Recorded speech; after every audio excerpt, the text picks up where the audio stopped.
Yun o, pambira. Di ka pa pagod, Brad? Ay mga kabro, so may mga ginawa na kaming mga motor. Halos 4 na motor na rin yung ginawa namin. Ngayon si Brother Joby, binabaklas na naman niya itong TMX 125. So tiga hero na yung may-ari nito, si Boss. Hindi ko natanong yung pangalan niya. TMX 125 Alpha. Bayaw siya ni Sir, yung Army. Yan, bayaw siya. So pumunta siya kanina, sabi niya papa-check lang niya yung mga binili niyang pyesa kung tama. Ayan, ito yung mga binili niya mga kabro. Cylinder head ng pang 150cc, tsaka cylinder block ng pang 150cc. Yan. Tapos may kasama siyang kwan dito, clutch housing ng TMX 155, kaya lang wala siyang oil pump. Pero chinek ko yung drive gear mga kabro, is napakagaspang ng mga sidings ng gear niya. Ito, papakita ko sa inyo mga kabro. Hindi ako tiwala dito mga kabro. Yan. Makikita nyo yung mga sidings ng gear. Hindi siya fully finished na makinis. Kaya duda ako dito, hindi pwedeng ikabit to. Baka magaspang lang din yung andar nito. Tapos ngayon ito yung Bormax na panggilid, clutch housing 70T. Yan, so sinuggest ko kay boss, order na lang kami ng iba, yung mas magandang klase ng konti. Ayan, kung mag-order tayo ng panggilid ng 155 na pang Motorstar 200cc. Yan, same lang din naman ng ngipin, 70T, 21T at 37T. Yan, so ngayon i-convert muna natin ito sa 150cc. Yan. Cylinder block, cylinder head. Yung sigunyal niya, yun pa rin ang gagamitin natin, standard. Yung stock na sigunyal. Okay, so hindi pa pala namin napandar kung anong andar niya, Brad. Okay, so baklasin muna natin to.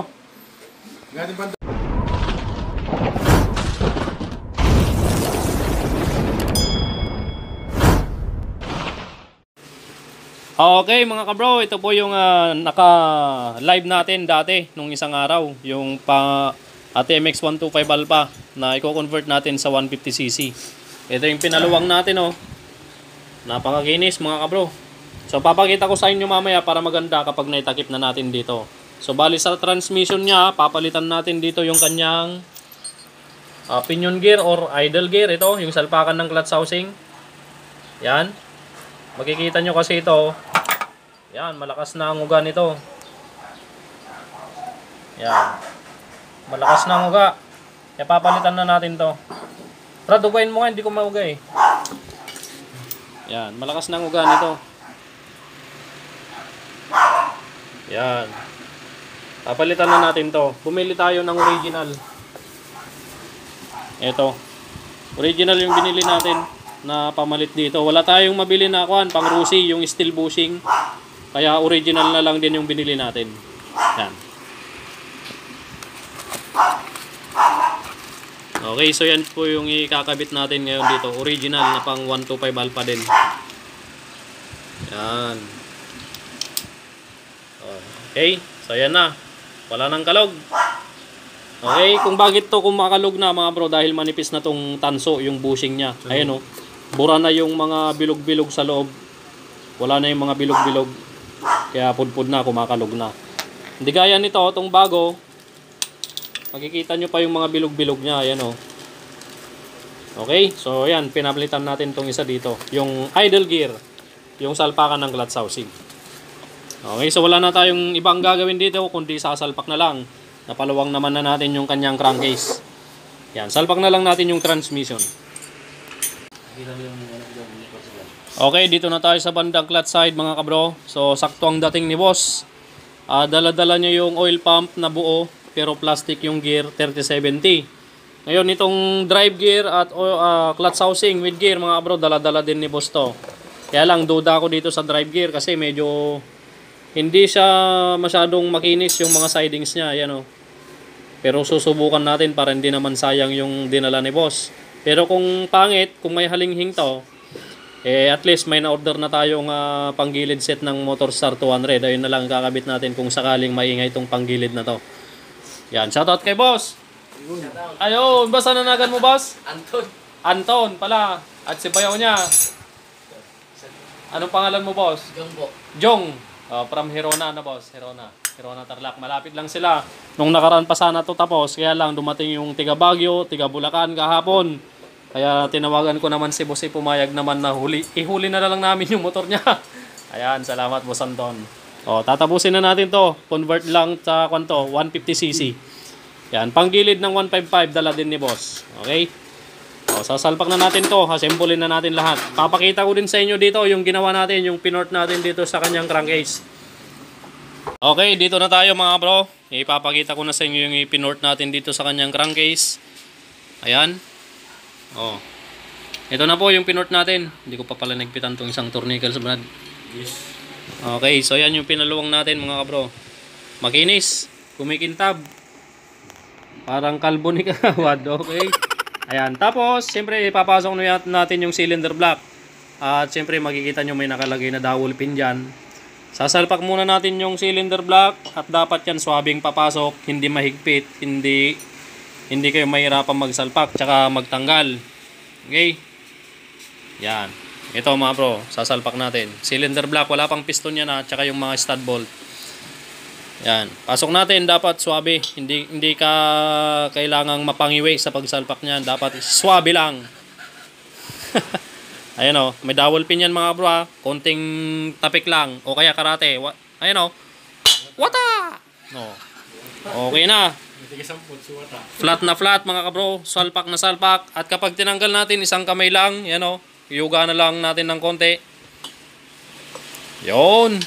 O, ganun lang dapat mga bro. Kasi kapag may issue din pala kapag masyadong masikip at masyadong mong mahirap na pinapasok tong sleeve na to, may issue, may maingay mga kabro. Kaya dapat sukatin nyo yung luwang at outer diameter nitong sleeve ng block. Sukatin muna natin para makita din natin. Ayan, 0-0 muna natin yung local nating caliper. Okay, sukatin natin to. Outer diameter 67.9. Yan, 67.9. Yan, kita nyo 67.9. Check naman natin dito sa pinaluwang natin kung gaano kaluwang. 67.9, tapos dito sa pinaluwang natin mga 68 siguro to kasi mas maluwang ng konti para hindi masyadong masikip. Ayan, 68.9 mga kabro. O kaya 67. Ay, 69 pala mga kabro. Ayan, 69. 69 yung luwang. Tapos dito sa kabila. Okay, 69 din. Ayan, 69 din mga kabro. 69. Hindi, natanggal na yung takip ng battery.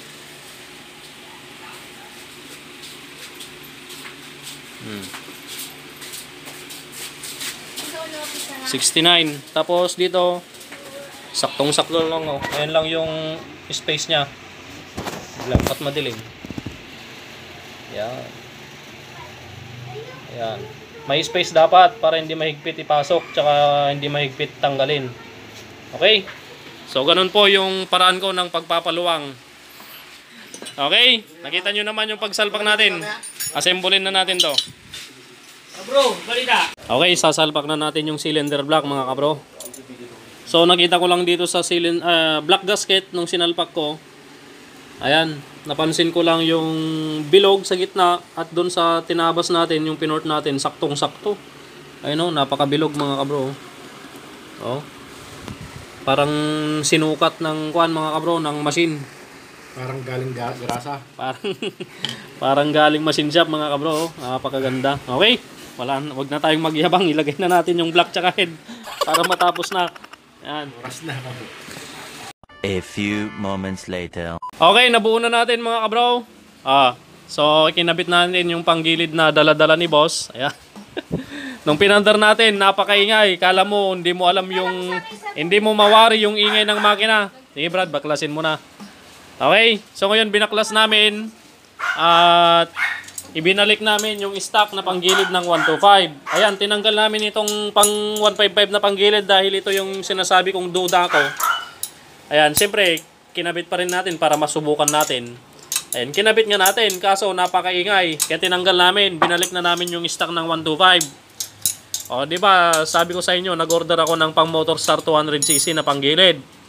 O, yan. Nilagay na namin yung stock panggilid ng 125. Natakpan na namin. Papandarin na lang namin. Bira. Biglang dumating yung order natin na panggilid. Ayan, o. Ito na, kumpleto. Clutch housing with gear. Drive gear at oil pump gear. Kompleto. Ngayon, kababalik lang namin. Katatakip lang namin. Kalalagay ng tambucho, clutch cover, footrest. Ngayon, babaklasin ulit namin dahil dumating na ngayong panggilid ni boss na in-order natin sa Shopee. Ayan. So, baklas ulit. Kakabit na natin to para hindi na babalik ulit si boss sa susunod. Okay. Yan. Panggilid. Okay. So, ito na mga kabro yung panggilid na in-order natin. Ayan. PG Explo 200. 200. Oh, primary gear 21T. Tapos, yung oil pump gear mga kabro, 3070. Yan, Star X 150 old Explo 200S oil pump assembly 3070. Tapos, itong kanyang clutch housing with gear. Yan, Motorstar 200cc. Okay. So, yun yung mga plastic nyo. Kadi-deliver lang mga kabro. Yan. Buti na lang dumating si boss. At hindi pa namin napauwi si boss. Okay, so ikabit na natin to. Boss, tignan mo tong drive gear kaysa dun sa nabili nung kwan mo. Ayan. Okay, kakabit na natin tong pangilid ng kwan. Pang Motorstar 200. Okay, tapos na mga kabro. Salamat Shopee sa dineliver mong panggilid. Yan, tapos na. Ikabit na po namin. Paandarin na natin. TMX 125 convert sa 150cc lang to mga kabro. Yan. Shoutout kay Boss Anton. Yan. Yan. Start na natin. Yan o. Wala. Smooth. Smooth mga kabro. Tignan mo yung itsura ng black tsaka cylinder head. Napakaganda ng hulma. Oh, pantay na pantay. Ayos. Maganda yung na-order ni boss. Yan. 150cc mga kabro, tapos nakapanggilid ng 155.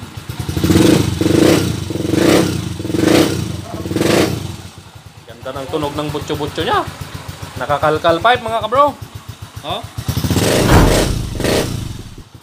Okay na mga bro. So makakauwi na si boss. Siyempre bagong lahat, bago siya umuwi, i-road test ko muna na boss.